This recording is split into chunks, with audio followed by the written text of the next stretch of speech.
Donc, 8h34, on va commencer. Je vais commencer à faire l'introduction le temps que Molly revienne. Donc, bon matin à tous, puis merci d'être avec nous aujourd'hui. Je vais commencer par me présenter pour ceux qui ne connaîtraient pas. Donc, moi, c'est Pascal Bisson. Je suis chargée de projet pour le projet de 100% numérique, un projet de Québec numérique. Donc, pour ceux qui ne connaissent pas le programme de 100% numérique, euh, en fait, c'est un programme qui est financé par la Ville de Québec, qui est offert gratuitement à tous les commerces locaux dans le but de vous offrir un accompagnement personnalisé et surtout gratuit pour vous aider à mettre en place un projet numérique. Donc, on est vraiment là pour vous aider à prendre le virage numérique. Je vais vous laisser tout de suite après là, le lien vers notre site web dans le chat. Donc, si vous êtes intéressé à en savoir plus, vous pourrez aller voir. Toujours dans le cadre du programme de 100% numérique, on organise aussi des webinaires qui sont offerts à tous pour vous donner l'opportunité d'acquérir des nouvelles connaissances sur certains éléments du virage numérique. Donc, aujourd'hui, notre webinaire porte sur les dessous de la vente en ligne. Donc, autrement dit, comment est-ce qu'on peut se poser les bonnes questions et surtout prendre les bonnes décisions quand il s'agit de commencer à vendre en ligne. Donc, pour nous éclairer sur ce sujet-là, on accueille ce matin Amélie Chapdelaine et bientôt Molly Franqueur de Mojito et Mindset. Juste avant de vous laisser la parole, je vais juste vous rappeler que comme on est en mode webinaire, tous les participants, vous n'avez pas accès à la fonction audio et vidéo. Donc, si vous avez des questions pour nous, je vais vous inviter à les écrire dans le chat, puis on va avoir le temps d'y revenir à la fin de la présentation. Donc, n'hésitez pas là, pendant, quand il vous passe quelque chose par la tête, à nous faire signe, puis on va y revenir. Je vais vous mentionner tout de suite aussi que le webinaire va être disponible en réécoute au courant de la journée. Puis, vous allez aussi avoir accès à la présentation là, que Molly et Amélie ont préparée. Donc, sur ce, ben, merci de votre présence avec nous ce matin, Amélie et Molly, puis je vais vous laisser poursuivre. Merci beaucoup, Pascal, de l'invitation, premièrement. Merci à tous ceux qui sont présents. Bon matin. J'espère que vous allez bien. Donc, on va commencer premièrement par se présenter, moi et Molly, un peu rapidement. On est qui? Qu'est-ce qu'on fait dans la vie? Puis, qu'est-ce que c'est Mojito et Mindset? Comme Pascal a dit, nous, on travaille ensemble sur un projet qui s'appelle Mojito et Mindset, mais on a également chacun de nos entreprises. Donc, je vais laisser la parole à Molly pour qu'elle commence sa présentation. Bonjour tout le monde, merci Amélie. En fait, moi, c'est Molly Franqueur. J'ai 28 ans. Je suis propriétaire de mon cabinet comptable. Je suis technicienne comptable senior. Ça fait plus de 5 ans que je travaille dans le domaine de la comptabilité. Je suis maman d'un petit garçon qui est juste à côté de moi en ce moment, que vous allez peut-être entendre durant cette présentation-là. Je suis spécialiste QuickBooks, en fait, et je suis passionnée par la performance. En fait, j'ai une approche vraiment axée sur la performance avec les entreprises avec lesquelles je travaille.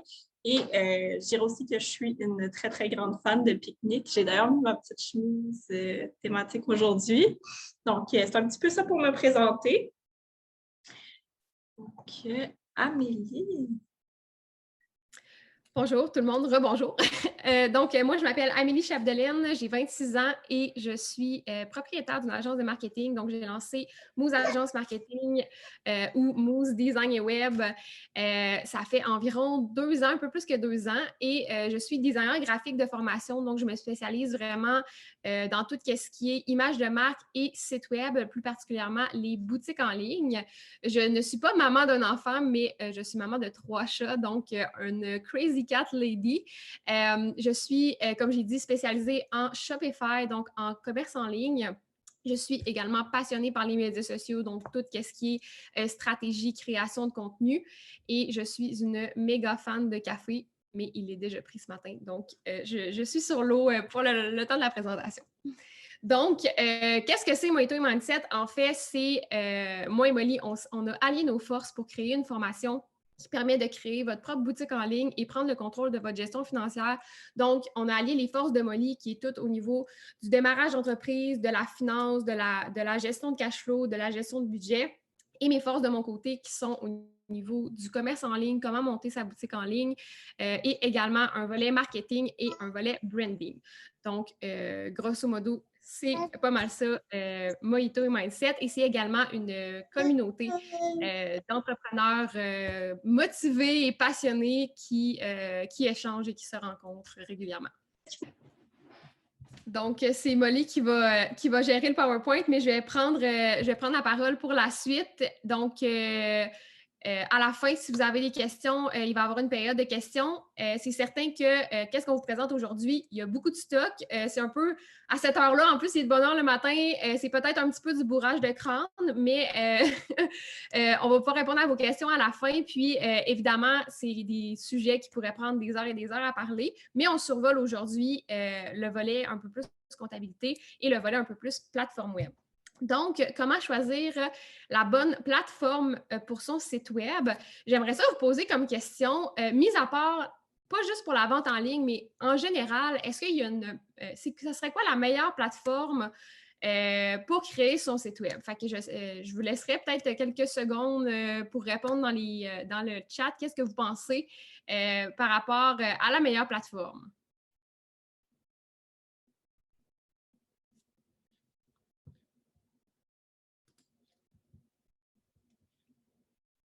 Donc, on n'a pas de réponse. Vous êtes gênés ce matin. Donc, je vais poursuivre avec, ça dépend des besoins de chacun et des procédures de chacun. C'est la bonne réponse. En fait, c'est la réponse que je cherchais. Donc, ça dépend vraiment des besoins de chacun et des objectifs qu'on veut avoir avec notre site web. Donc, ça m'amène à la prochaine slide qui va parler des différents objectifs.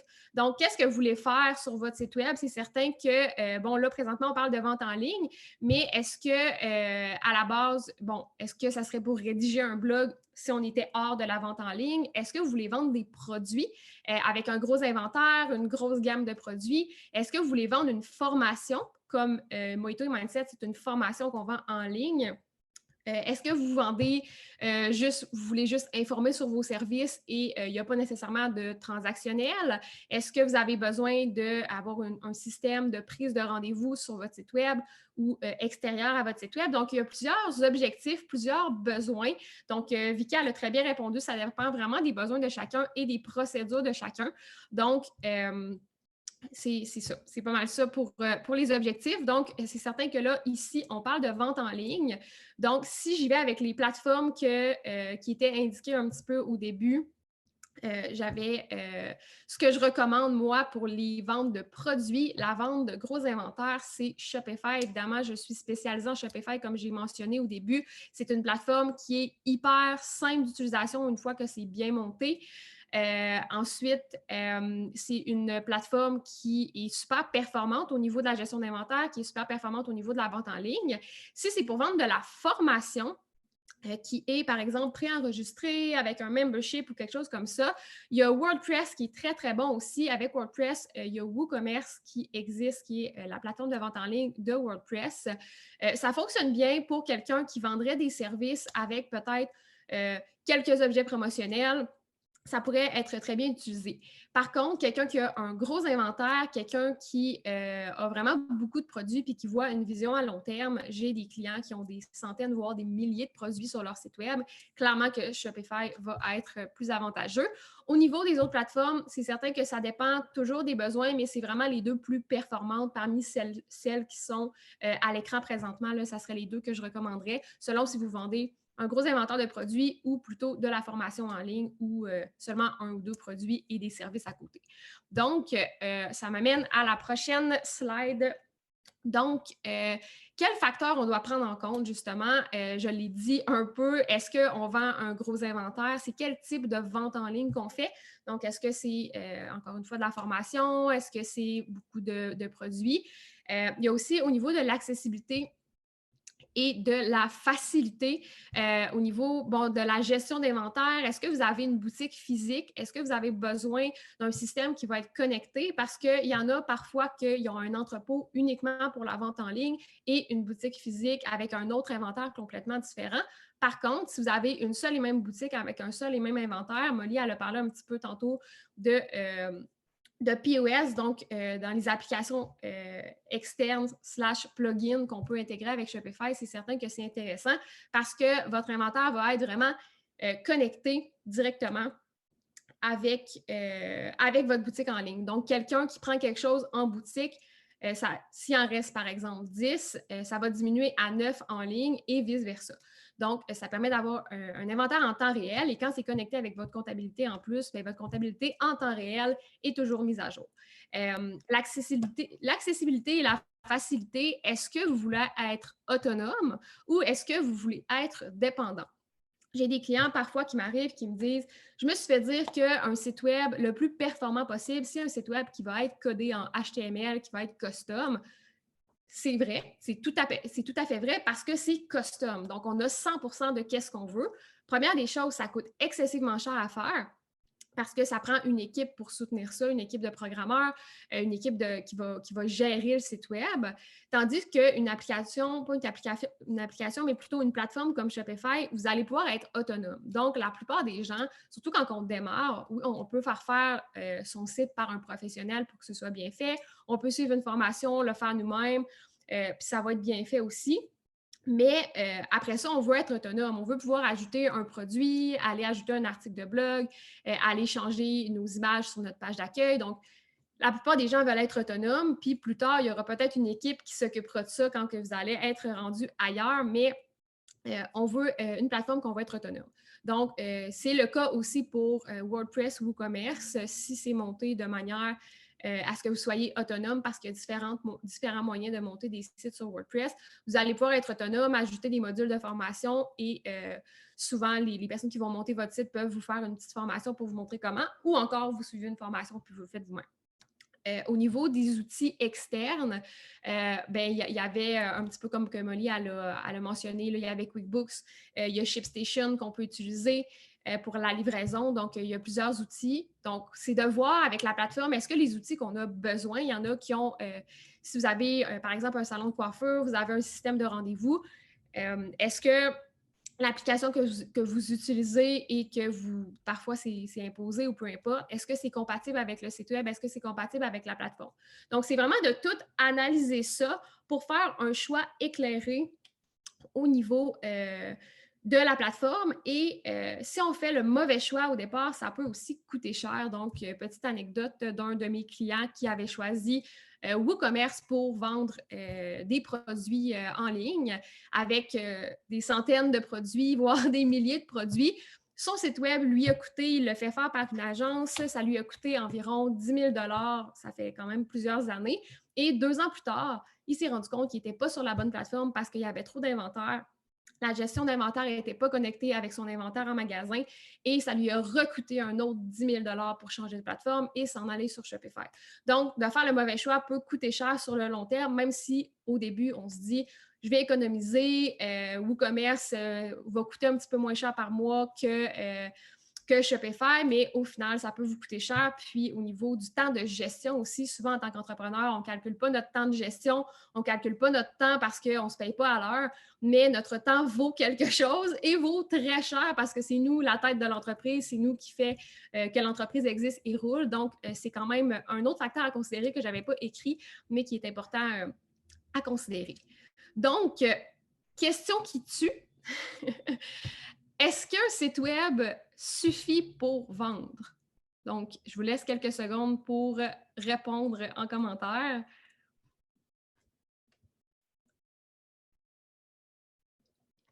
Émilie nous dit non.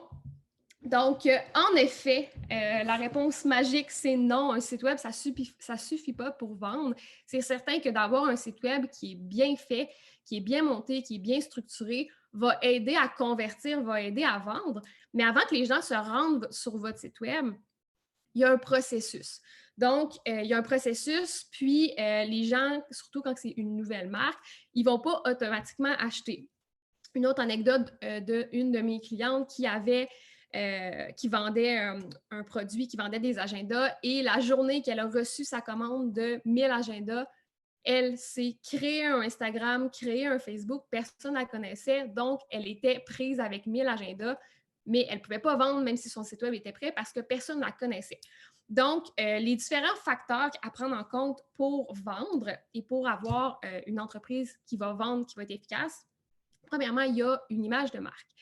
Une image de marque, c'est plus qu'un logo, c'est vraiment Il y a l'image de marque et l'identité de l'entreprise, même, je dirais. Donc, la personnalité de l'entreprise et une image de marque qui va être forte, qui va être cohérente sur toutes vos plateformes, que ce soit vos médias sociaux, si vous avez des médias imprimés, si vous avez une boutique physique, votre site web, évidemment. Donc, ça va être cohérent et ça va se démarquer. Donc, si vous vendez, par exemple, des chandelles, bien, qu'est-ce que vous pouvez mettre de l'avant dans votre image de marque et dans votre identité d'entreprise, dans la personnalité que vous mettez dans votre entreprise pour vous démarquer des autres compagnies qui font la même chose. Donc, ça, c'est un point qui est important. Au niveau des médias sociaux, c'est important d'avoir une bonne présence sur les médias sociaux. Surtout de nos jours, presque tout se passe par là. Ça dépend du domaine. Des fois, il ne faut pas négliger les médias traditionnels, mais quand même, les médias sociaux, tout le monde est là-dessus et la plupart des entreprises vont être sur ça. Donc, on voit tellement d'entreprises passer dans une journée sur les médias sociaux que si vous n'êtes pas là, on va vous oublier probablement. Et si vous n'avez pas une image de marque qui se démarque, on va vous perdre dans le flot de tout ce qu'on voit sur les médias sociaux. Donc, c'est pour ça que c'est important. Et je dirais même, tantôt, avec l'exemple que j'ai donné, créez vos médias sociaux, faites-vous connaître avant d'être prêt de vendre. Parce que quand vous allez avoir votre inventaire et votre site web de prêt, vous voulez vendre dès le jour 1, dès le lancement, même que Molly parlait de pré-vente, c'est quelque chose qui est possible aussi selon qu'est-ce que vous vendez. Donc, si je prends notre exemple, dans notre cas, on a vendu notre première cohorte de formation avant même qu'elle soit montée. Donc, on s'était mis une date, on se met une date selon votre inventaire arrive quand ou selon quand votre formation est prête et vous pouvez faire une pré-vente. Des fois, c'est un prix qui est peut-être un petit peu plus intéressant aussi pour les gens. Puis en même temps, mais ça vous permet d'avoir de l'argent qui rentre pour payer potentiellement votre designer si c'est bon pour créer des documents de formation, de payer une partie de votre inventaire. Donc, ça permet ça. Les médias sociaux vont également permettre de développer la notoriété. Donc, c'est sûr que c'est un gros travail, le développement de la notoriété, mais il y a plusieurs manières de procéder. Premièrement, d'être très, très présent sur les médias sociaux, plusieurs fois par semaine, poster, faire des stories pratiquement tous les jours. Si je parle un petit peu plus d'Instagram, on peut faire des campagnes publicitaires aussi. Donc, les fameuses Facebook Ads, Instagram Ads et Google Ads. Et il y a moyen aussi de faire des campagnes d'influenceurs, donc tout dépendant du budget que vous avez, micro-influenceurs ou plus gros influenceurs. Puis, le dernier point aussi, c'est au niveau de l'expérience client, surtout si vous voulez fidéliser votre clientèle, il faut que l'expérience client soit vraiment A1, donc qu'elle soit pratiquement parfaite. On essaie toujours d'atteindre la perfection, autant au premier contact avec votre marque, que ce soit par les médias sociaux, par une pub ou par un influenceur ou peu importe. Il faut que le premier contact soit intéressant jusqu'au service d'après-vente. Donc, tout le processus, il faut que le client se sente important et surtout avec les entreprises qui débutent, l'expérience va vraiment être importante et souvent, on retient le début et on retient la fin. Donc, c'est important, un coup que c'est livré, de bien servir le client après-vente s'il y a un problème, faire un suivi peut-être avec les clients, ça peut être automatisé avec des campagnes de courriel. Puis, comment tu trouves le produit? Est-ce que tu aimes ça? Est-ce que tu es toujours satisfait? Donc, ça permet aussi de récolter des commentaires parfois pour s'améliorer. Si je pense à une formation, par exemple, bien, quand on récolte des commentaires après que les gens aient suivi la formation, on peut venir la bonifier. Donc, c'est quelque chose qui est vraiment important parce que vous serez d'accord de dire que si vous avez une mauvaise expérience en allant, par exemple, au restaurant, que la bouffe n'est pas bonne, que le serveur est bête et qu'en plus, ça a coûté vraiment trop cher pour rien, vous y retournerez probablement pas. Puis, je rajouterais aussi qu'au niveau de la communication, c'est de communiquer la valeur de votre produit, comment il se démarque. Puis, si vous avez des produits qui coûtent un petit peu plus cher, qui sont un petit peu plus haut de gamme, on sait qu'on est en grosse compétition avec la Chine, avec Amazon. Donc, il y a des sites web que, bon, ils vendent des jeans à 10 $, mais clairement que si c'est fait au Québec ou que c'est plus local, bien, ça peut coûter plus cher. Donc, c'est de démontrer la valeur de ça, l'importance, puis de miser sur vos valeurs d'entreprise. Parce que de nos jours, on achète l'entreprise, puis pas seulement le produit, on achète la personne derrière l'entreprise, la personnalité. Tantôt, quand je parlais d'identité d'entreprise, donc c'est vraiment ça. On va vouloir s'identifier, on va vouloir que ça ait un impact sur nos valeurs. Donc, voilà. Ça fait pas mal le tour pour mon côté, en fait. Donc, je pense que ça fait pas mal le tour de ce qu'on avait préparé pour vous. Je ne sais pas si vous avez des questions. Je ne sais pas s'il y a quelque chose qu'on a peut-être passé vite puis que vous auriez aimé qu'on approfondisse un petit peu plus. Laissez le chat ouvert, là. N'hésitez pas, justement, comme Amélie disait, à nous poser des questions. Ça peut être aussi des trucs plus spécifiques à votre cas. Là, on va essayer le mieux possible d'y répondre précisément. Pendant que vous posez vos questions dans le chat, j'en aurais quand même une peut-être pour vous qui revient souvent, moi, quand que je fais des accompagnements. C'est vraiment comment on s'y retrouve dans tout ce que peut offrir, par exemple, Shopify ou WooCommerce. Il y a énormément de plugins et d'applications qu'on peut ajouter. Puis quand vient le temps de prendre la décision sur la plateforme, le coût de base n'est pas nécessairement représentatif du coût total quand on vient ajouter les plugins. Comment est-ce qu'on peut faire une bonne évaluation de ce qu'on a besoin pour notre cas à nous parmi tout ce qui existe là, sur les plateformes? Totalement, c'est vraiment une bonne question. C'est certain qu'il y a des milliers et des milliers d'applications qui existent, donc ça dépend vraiment des besoins. Puis, c'est impossible d'avoir fait le tour. Là. Je pense que ça prendrait une vie entière à travailler juste là-dessus 40 heures semaine pour faire le tour de toutes les applications qui existent. Je dirais que le secret pour les applications, c'est de les magasiner, de s'informer. Il y a des groupes d'entraide qui existent. Que vous pouvez poser des questions. Nous, on utilise beaucoup les groupes Facebook, autant pour le réseautage qu'en passant, pour vous faire connaître, je parlais de notoriété, réseautage, groupe Facebook, c'est vraiment super. Fait que c'est de magasiner puis d'analyser vos besoins. Donc, si jamais vous avez besoin, vous dites, je veux une application qui fait telle chose parce que ça va me sauver tant de temps. Donc, des fois, c'est ça qu'il faut calculer, de se dire, OK, telle application va me coûter 30 $ par mois. OK, au bout de l'année, ça fait quand même un petit montant, ou même 100 $ par mois. Mais comment de temps, si on parle d'une application qui va venir automatiser ou qui va venir te sauver du temps, comment de temps ça te fait sauver, puis comment que ton temps vaut? Fait que des fois, ça permet d'optimiser ça. Ça permet d'optimiser la performance du site web parfois. Fait que ça permet de vendre plus. Donc, il y a ça aussi à considérer. C'est certain que pour un montant total, c'est un petit peu difficile à dire parce que les besoins varient totalement. Il y a des clients qui vont payer 500 $ par mois pour toutes leurs applications, pour toutes leurs plateformes. Moi, pour faire rouler mon entreprise en toute transparence, toutes mes applications, je ne vends pas en ligne, je n'ai pas de Shopify, mais toutes mes applications vont me coûter entre 800 et 1000 $ par mois, mais vont vraiment optimiser ma performance incroyablement. Donc, je pense que c'est vraiment d'évaluer ça. Puis, on peut y aller progressivement aussi, de dire, pour commencer, je ne prendrai pas l'application, je vais prendre mes rendez-vous manuellement. Puis, finalement, là, je me rends compte que ça me prend beaucoup de temps. Peut-être que ça vaudrait la peine de payer pour une plateforme comme ça. Fait qu'est-ce qui est le fun avec les sites web, c'est qu'on peut toujours venir bonifier. Donc, il y a ça. Puis, c'est certain qu'avant de trop dépenser, il faut faire de l'argent. Fait que c'est certain qu'il y a moyen d'augmenter les dépenses avec l'évolution de l'entreprise. Il y a une chose que j'ajouterais aussi par rapport à ce que tu dis, Amélie. Moi, je vois beaucoup de gens qui se retiennent de se structurer au départ.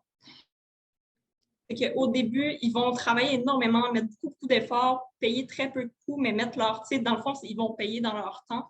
Puis, c'est une grosse erreur parce que dans les débuts de ton entreprise, ton temps, comme Amélie le disait, il vaut énormément de l'argent. Il faut absolument que la personne qui vend, c'est toi. Et il faut absolument que tu t'équipes pour être capable de mesurer ta performance, puis que tu t'équipes pour pas où tu es, mais où tu veux aller.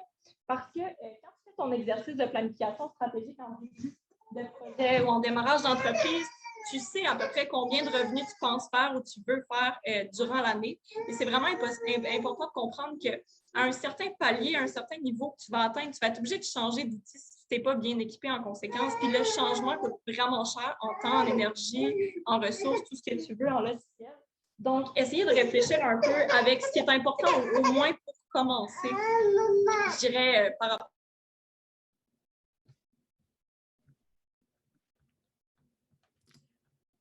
Parfait. Est-ce qu'il y avait d'autres questions? Oui, on a une autre question, puis je pense que ça représente bien aussi la situation de plusieurs commerçants locaux. Quand on a, par exemple, déjà une boutique physique, puis qu'on s'apprête à faire le saut vers la vente en ligne également, donc on aurait les deux. Si on n'a pas nécessairement le temps ou les ressources disponibles pour tout faire ce qui vient avec la vente en ligne, là, donc tu parlais de l'expérience client, la notoriété, faire un peu de publicité, animer nos médias sociaux. Quand on est tout seul en entreprise, des fois, ça fait vraiment beaucoup. Est-ce que c'est quand même une bonne idée de juste faire un site web, puis de commencer par ça, puis de venir bonifier après au fur et à mesure qu'on a du temps et des ressources, ou on est mieux de se concentrer sur notre boutique physique si on ne peut pas tout faire en même temps? Bien, c'est certain que si tu as déjà une boutique physique, logiquement, tu devrais déjà avoir une image de marque. Parce que pour avoir une entreprise, ça te prend une image de marque. Peut-être qu'elle ne représente plus parce que des fois, bon, la boutique, elle existe depuis 10 ans, puis l'image de marque est vieille, puis on veut la renouveler. On se dit, tant qu'à se lancer en ligne, j'aimerais ça me renouveler, me mettre plus moderne. Donc, des fois, ça peut arriver. Ou peut-être que tu aimes ton image de marque et tu veux la garder. C'est certain que tu as déjà une clientèle au niveau de ta boutique physique. Fait que tu peux lancer ton site web, mais c'est certain que la clientèle de ta boutique physique va probablement demeurer ta clientèle de boutique physique. Fait que, en toute honnêteté, si tu n'as pas de réseaux sociaux puis tu n'as pas une image de marque, tu dis, bon, ben moi, je me fais un logo dans Word puis je ne me fais pas d'image de marque puis je m'en fous puis je me fais un site. Mais premièrement, quelle typographie tu vas utiliser sur ton site? Quel type d'image tu vas utiliser sur ton site? Quelle couleur tu vas utiliser sur ton site? Est-ce que c'est cohérent? Est-ce qu'en rentrant dans ta boutique physique, on se reconnaît, on reconnaît la marque en rentrant aussi sur ta boutique en ligne pour que les gens vraiment reconnaissent ta marque? Donc, c'est là que va se créer aussi la notoriété. Puis c'est que ça crée un sentiment de confiance. Fait que oui, on peut le créer, le site web, mais est-ce que tu vas avoir des résultats? À 95%, non. Fait que des fois, ça vaut la peine d'attendre un petit peu plus. Puis, bon, des fois, c'est le budget aussi qui est limité. Fait que, tu sais, c'est sûr que payer pour quelqu'un qui gère tes réseaux sociaux, payer pour une image de marque, payer pour ton site web, ça peut devenir très, très cher. Fait qu'il y a moyen de te faire une petite image de marque que toi, tu peux la bonifier plus tard. Il y a des formations qui existent aussi, tu sais, mettons, bon, nous, on en a une, il y en a d'autres qui existent aussi, il y en a qui sont plus poussés au niveau de l'image de marque. C'est certain que quand on suit une formation, quand on le fait nous-mêmes, ça ne remplacera jamais les services d'un professionnel, mais quand même, ça peut vous aider à démarrer. Fait que c'est sûr que la réponse, oui, tu peux te créer un site en ligne. Est-ce que tu vas avoir des résultats? Probablement pas. Fait que, en même temps, payer pour un site en ligne, si tu n'as pas de résultats, tu es mieux d'avoir un petit peu plus de dépenses en faisant ton image de marque puis tes médias sociaux, puis de vendre plus au final parce que tu vas être probablement plus gagnant de faire ça. Là.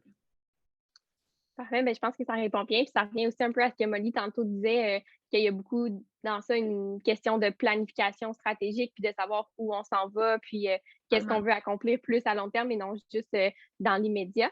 Puis j'en profiterai peut-être, Molly, si tu es plus disponible.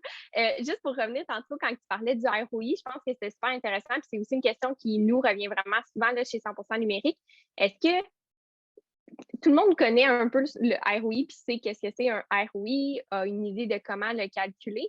Mais comme dans le concret, où est-ce qu'on peut prendre des bons chiffres? Qu'est-ce qu'on devrait vraiment considérer quand on essaye de calculer notre ROI de la vente en ligne? Parce que des fois, si on n'a pas tous les outils, c'est difficile de tracker un client de A à Z sur le numérique, puis donc d'avoir une idée de notre conversion, tout ça. Fait que, est-ce que tu aurais des insights à nous donner de qu'est-ce qu'on devrait vraiment considérer dans notre ROI? Oui, absolument. Mais dans le fond, la première chose à considérer, c'est sûr et certain que c'est le coût de produit.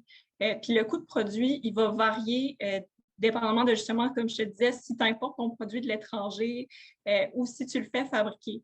Puis quand tu le fais fabriquer, c'est un petit peu plus difficile pour les gens des fois de connaître le coût de produit parce que c'est le coût unitaire de produit qu'on doit connaître. Puis souvent, on achète des matériaux en grande quantité, puis il faut vraiment être capable de savoir le coût total, la quantité fabriquée, combien ça nous a coûté.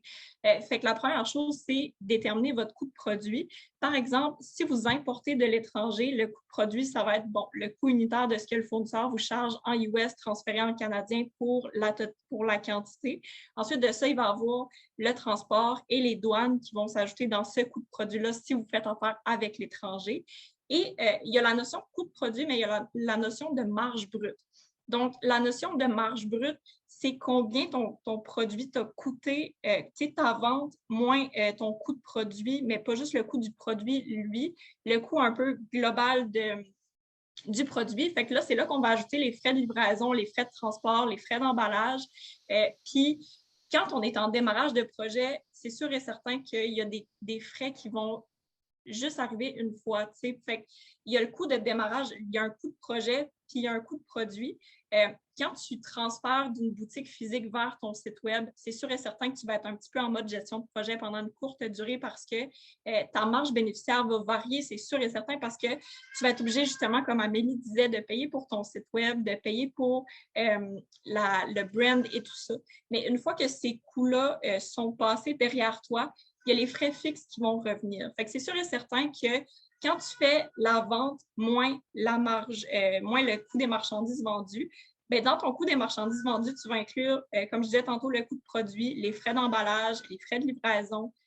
Tu vas inclure peut-être le salaire des personnes qui s'occupent de faire les commandes. Et si tu fabriques un produit, tu vas inclure le salaire de la main-d'œuvre directe parce que c'est sûr et certain qu'eux sont directement liés à la fabrication de ton produit. Ensuite de ça, comme je disais tantôt, Shopify va ramasser des frais de transaction et tu vas les inclure aussi parce que ça part directement de tes ventes. Donc, si tu fais tes ventes moins ces coûts-là, ça te donne une marge qu'on appelle brute qui te permet de savoir avant les activités d'exploitation normales, donc les dépenses administratives, les dépenses reliées aux ventes, ça te permet de savoir c'est quoi la marge bénéficiaire de ton produit. Puis là, tu es capable de savoir est-ce que j'ai pas fixé le produit assez cher, est-ce que mes dépenses sont trop élevées, j'ai peut-être mal géré ça. Puis c'est là que tu vas pouvoir analyser les choses suivantes. Quand on parle de stock, il y a des trucs qui sont super importants de comprendre, c'est que, puis dépendamment du produit que tu vends aussi ou que tu achètes, c'est que la quantité de stock et le roulement vont avoir un impact vraiment majeur sur la profitabilité et sur ta marge. Parce que, surtout si tu commandes à l'étranger, des fois, il y a des quantités minimales, mais tu n'es pas capable de le rouler assez vite pour faire de l'argent sur ce que tu as déjà payé. Donc, c'est pour ça qu'il faut vraiment qu'au début du projet, tu analyses quand tu fais le changement sur la demande puis comment tu es capable de fournir cette demande-là parce que tantôt, quand je disais les liquidités, c'est super important. Ça te permet, tu sais, la gestion des liquidités, dans le fond, elle te permet vraiment de mettre en place des stratégies de croissance, mais de savoir aussi quels risques tu peux prendre. Tu sais, par exemple, est-ce que tu peux engager une personne pour t'aider à faire les commandes? Est-ce que tu es capable de te permettre une personne justement pour la notoriété au marketing et tout ça? Puis tu es capable de soutenir ta croissance à travers le temps. Puis souvent, quand on passe d'une boutique physique à une boutique en ligne, des fois, comme Amélie disait, on s'imagine que juste d'avoir un site en ligne, ça va nous permettre de vendre. Puis on pense que vu que notre magasin est performant, que notre boutique va être performante. Mais si on n'a développé aucune notoriété sur le web, à ce moment-là, on peut complètement se planter. Puis les gens vont acheter un gros stock puis avoir un inventaire de fou, mais avoir beaucoup trop une longue durée pour l'écouler. Puis ça, c'est vraiment, je te dirais, le nerf de la guerre. Donc, c'est sûr et certain qu'au niveau du ROI, commencez par regarder votre coût de produit, c'est quoi la marge brute que vous pensez faire, mais essayez de voir aussi la quantité que vous devez commander. Est-ce que vous êtes capable d'avoir des escomptes de volume? Commandez pas en trop grosse quantité pour avoir des escomptes si votre roulement est de 3, que vous roulez juste votre stock 3 fois par année parce que ça coûte cher de tenir un inventaire. Ça aussi, c'est une chose qu'il faut considérer. Ça vous coûte combien votre inventaire? Les gens qui s'occupent de votre inventaire, les gens qui placent, qui emballent les commandes, ça vous coûte combien? C'est vraiment super important. Puis, c'est pour ça que, justement, moi, je mise vraiment sur les outils qui permettent d'automatiser ces processus-là, puis aussi d'avoir une genre de logistique. Puis, comment vous avez ces informations-là? Parce qu'il y a beaucoup de gens qui vont se poser la question, c'est comment que je fais pour le calculer, là, ma marge brute, puis comment je fais pour avoir mon coût de produit unitaire? Bien, écoute, premièrement, je te dirais que si tu as une bonne structure dans tes états financiers, normalement, tu vas pouvoir calculer ta marge brute en temps réel avec les quantités que tu as vendues parce que ta comptabilité devrait le faire pour toi. Mais c'est sûr et certain que les ratios, par exemple, tu peux vraiment exporter des fichiers Excel puis calculer tes ratios. Les ratios de roulement des stocks, de nombre de jours de stock, les ratios de liquidité, les ratios d'endettement. Fait que c'est toutes des choses qu'il faut comme prendre en considération au niveau global. Mais c'est sûr et certain que pour le ROI, bien, si vous regardez déjà la marge brute, vous allez le savoir. Si vous voyez que votre marge brute ne vous permet pas après ça d'avoir suffisamment de revenus pour payer tout ce qui vient après au niveau des frais fixes, des frais administratifs, mais ça veut dire qu'il y a quelque chose qui ne fonctionne pas. Là. Ça veut dire que peut-être que vous payez votre stock trop cher, vous ne le vendez pas assez cher, vous ne le vendez pas assez vite. Peut-être que vous over-deliver pour l'emballage. Il y a vraiment des choses qu'il faut s'ajuster, mais calculez votre marge parce que c'est vraiment important là, de savoir si vous êtes capable de faire un profit ou non. Bien, merci, c'était super complet. Puis je pense que il y a quelque chose que tu as dit qui m'a vraiment marqué. Puis je pense que des fois, c'est difficile de le voir de cette façon-là, mais quand tu parlais de stratégie de croissance, puis de marketing, puis d'image de marque, parfois, on a tendance à voir justement le marketing puis tout ce qui tourne autour comme une dépense, alors que c'est plus un investissement pour soutenir la stratégie de croissance. Puis ça, c'est vraiment un changement de thinking qu'il faut faire, que c'est pas le marketing, on fait pas juste ça avec ce qui reste dans nos liquidités suite à toutes les autres dépenses. Il faut vraiment le calculer puis le voir comme un investissement pour soutenir cette croissance-là, puis soutenir un bon niveau de vente. Fait que ça, c'est vraiment intéressant. On a eu une autre question de Élodie qui nous dit que sa question est peut-être hors sujet, mais non, Élodie, elle ne me semble pas hors sujet. Donc, elle aimerait savoir, est-ce qu'il y a des processus ou des méthodes pour mieux organiser notre création de fiches produits quand on a plusieurs produits, parce qu'elle trouve que rapidement, là, on se rend compte que bâtir des fiches produits puis des mock-ups, ça prend énormément de temps. Donc, quand on le fait nous-mêmes, est-ce qu'il y a moyen de automatiser ou s'organiser plus efficacement dans ça? Je voudrais juste être certaine, qu'est-ce que tu veux dire par mock-up, juste pour que je comprenne bien, Élodie, si tu veux m'écrire ce que tu veux dire par mock-up pour être certaine que je comprenne bien ce que tu veux dire dans ta question. Je vais attendre de voir pour qu'elle réponde. En même temps, je vois qu'il y a comme une autre question. Là, je vais répondre en attendant qu'Élodie réponde. Est-ce que les médias sociaux sont indispensables pour la vente en ligne? Totalement. En 2021, ça prend des réseaux sociaux pour vendre en ligne parce que sinon, ta promotion de vente en ligne, t'as fait où? Nulle part. Fait que clairement, oui, ça prend des médias sociaux rapidement. Là, je réponds à cette question-là en même temps, là, mais... oui, puis même si je peux ajouter là-dessus, je pense que c'est aussi une question maintenant de notoriété. Quand on est sur les médias sociaux en même temps que vendre en ligne, c'est rassurant de voir qu'une entreprise est sur Instagram ou sur Facebook, que son profil est complet, qu'elle a un profil professionnel. On dirait que ça nous montre le sérieux maintenant. C'est vraiment quelque chose qui est confiance du consommateur, vraiment, là, ouais. Exact. Je ne sais pas si Élodie est encore... OK. Le mock-up, c'est comme des modèles que tu peux utiliser pour mettre ton produit en valeur. OK. Je comprends mieux. Parce que moi, mock-up en tant que branding, c'est complètement autre chose. Fait que je voulais être certaine de comprendre la question. Bien, c'est sûr que l'organisation puis la création des fiches produits, c'est quand même assez long. Est-ce qu'il y a une méthode? C'est une excellente question. Je dirais que d'établir peut-être un standard. Fait que, tu sais, tu as tout le temps, mettons, par exemple, tu vends des chandelles. J'en reprends l'exemple de chandelles, j'en prends souvent cet exemple-là. Tu as la description de ton produit, puis là, tu peux t'établir un standard, le format, 2 points. L'odeur, 2 points. Le type de mèche, est-ce que c'est en bois? Est-ce que c'est... Après ça, est-ce que c'est de la cire de soya, de la cire d'abeille? Fait que peut-être d'établir un standard que tu peux te faire un genre de copier-coller, si on veut, à ce niveau-là. Tu peux t'organiser dans un Excel. Si je parle de Shopify, par exemple, tu peux tout organiser tes produits dans Excel. Puis après ça, par exemple, ça prend une technique spéciale avec comment que Shopify est monté, là. Mais on peut organiser tout dans Excel, puis après ça, venir tout importer les produits. Fait qu'ils viennent tous s'importer. Il y a même moyen d'importer les images, mais là, ça devient un petit peu plus complexe. Là. Mais sinon, peut-être, c'est ça, d'établir un standard. Premièrement, ça va avoir l'air très, très professionnel sur un site web si tout est écrit de la même manière. Puis en même temps, bien, ça va peut-être te sauver du temps de dire, bon, mais qu'est-ce que je dis sur ce produit-là? Mais sinon, il n'y a pas de méthode miracle. S'il faut que tu écrives des descriptions de produits, bien, c'est clair qu'il faut que tu passes un produit un à un. Mais une fois que c'est fait, c'est fait. Puis si jamais c'est quelque chose qui te prend vraiment du temps, je sais que, comme tantôt on disait, au niveau du branding, des fois, puis du marketing, on trouve que, bon, c'est une dépense, mais est-ce que pour toi, ça serait un investissement d'avoir une adjointe virtuelle qui le fait à ta place? Ou une de tes employés que tu payes une coupe d'heure de plus qui le fait à ta place, tandis que toi, tu vas aller vendre ton produit, tu vas aller créer du contenu sur les médias sociaux, tu vas aller te vendre. Est-ce que ça te rapporte plus de faire ça ou d'écrire des descriptions de produits? Fait que des fois, il y a ça aussi qu'il faut penser. Puis ça, c'est un thinking, comme tu disais tantôt, Pascal, c'est le mindset qu'il faut changer. Puis quand on démarre, on n'a pas toujours ce mindset-là. C'est avec le temps qu'on le développe. Mais plus vite on le développe, plus vite qu'on va être performant dans notre entreprise aussi. Là. Fait que c'est sûr que la situation est différente pour tout le monde, là, c'est certain. Quelqu'un qui a déjà une boutique physique, qui a déjà des employés, peut dire, ben moi, j'ai une de mes employées qui est super bonne en composition, je vais la payer une coupe d'heure de plus pour qu'elle le fasse. Puis, tu sais, ça peut être quelque chose d'intéressant aussi. Mais c'est quand même important, les fiches produits, parce que c'est vraiment ça qui va mettre, comme que tu as dit, Élodie, mettre le produit en valeur. Fait que c'est pas mal ça. Puis au niveau des photos de produits, parce que là, je vois les photos dans le fond, les photos de produits. Au niveau de la création de contenu, autant pour le site web que pour les médias sociaux, je dirais d'y aller en batch.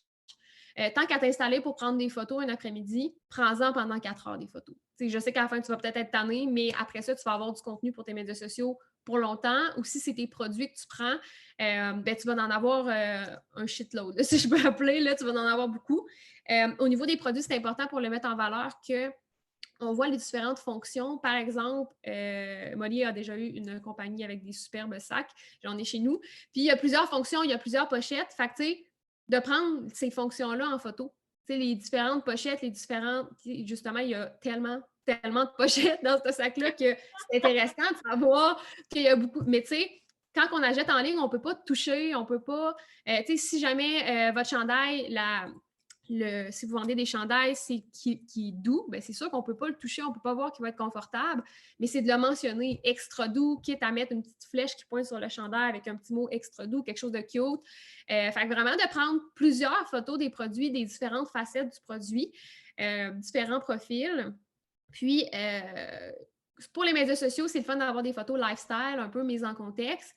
Sur votre site web aussi, mais pour la fiche produit, moi, je priorise beaucoup, beaucoup les photos sur fond blanc parce que quand on achète le produit, surtout quand c'est un produit qui vaut quand même un certain prix, là, c'est sûr que sur les sites chinois, quand on achète quelque chose à 4$, on se dit, ben garde, au pire, pour 4$, c'est pas grave. Mais si je m'en vais acheter un chandail qui coûte 75$, ben, je vais vouloir être sûre de mon achat.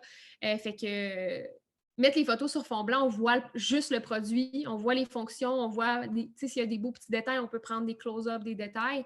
Fait que je dirais que ça serait ça. Mais ailleurs sur votre site, de mettre des photos un peu plus lifestyle, un peu plus mises en contexte, ben là, les gens vont s'imaginer avec le produit, ils vont se mettre dans la peau de l'acheteur, si on veut, dans la peau du personnage. Puis ça va leur donner envie aussi. Fait que je pense que quand tu es rendu à la fiche produit, c'est que tu es déjà interpellé par le produit, tu es déjà intéressé à l'acheter, dû justement aux médias sociaux, à la notoriété et à tout ça. Puis, au niveau de la notoriété, justement, ça sort un petit peu de cette question-là. Mais bon, selon les différentes études, il y a des chiffres qui changent, mais ça prend, mettons, entre 7 et 15 fois avant que quelqu'un prenne action. Fait que ça prend entre 7 et 15 fois que vous voyez le produit. Puis là, je dis entre 7 et 15 parce que ça dépend comme des études. Fait que je n'ai pas le chiffre comme vrai, là. Mais ça prend quand même plusieurs fois avant que quelqu'un voit votre produit, voit votre marque, avant même qu'il prenne action juste pour aller visiter votre site. Puis après ça reprend une couple de fois avant qu'il achète. Fait que des fois, quand on écoute la télé, on se dit, mais voyons, cette annonce-là, elle a passé, me semble, il y a 10 minutes. Mais c'est que plus qu'on va la voir, plus que ça va nous rester en tête, puis plus qu'on va acheter plus vite, plus que la journée que je vais avoir besoin, je ne sais pas moi, de m'acheter un nouveau frigo, ben l'annonce que j'ai vue le plus souvent, c'est elle qui va me venir en tête. Fait que c'est psychologique, c'est de la psychologie carrément. Le marketing, c'est vraiment de la psychologie. Fait qu'il y a ça aussi. Pour la question, est-ce que c'est indispensable sur les médias sociaux? Oui, parce que plus on voit le produit, plus que ça nous rentre en tête aussi. Super, ben merci Elodie, j'espère que ça a bien répondu à ta question. Je pense qu'on va conclure là-dessus pour ce matin. On a fait pas mal le tour de notre sujet. Si jamais là, vous avez d'autres questions qui viennent en tête suite à la formation ou en regardant les slides ou la reprise, n'hésitez pas à nous écrire. Là, vous aviez l'adresse dans votre coupon d'inscription de WizEvent. Donc, vous pouvez nous écrire, ça va nous faire plaisir de vous répondre. Puis sinon, on espère vous voir à un prochain webinaire de 100% numérique. Donc, merci pour votre présence ce matin. Puis merci encore à vous, Molly et Amélie. Ça nous a fait plaisir de vous recevoir. Bien, merci à toi pour l'invitation. Puis, comme tu as dit, nous aussi, on est disponible si jamais vous avez des questions. Là, on est joignable sur nos différentes plateformes. Puis, on a beaucoup de contenu gratuit aussi sur les plateformes qui va peut-être un peu plus en profondeur de ce qu'on a survolé aujourd'hui. Fait que, gênez-vous pas si vous avez des questions. Des fois, ça nous vient le lendemain. On dit « Ah, j'aurais dû leur demander ça. » Écrivez-nous, ça va vraiment nous faire plaisir d'échanger avec vous. Là, on est là pour ça. Super, merci. Puis, bonne journée à tout le monde. Merci beaucoup. Bye-bye.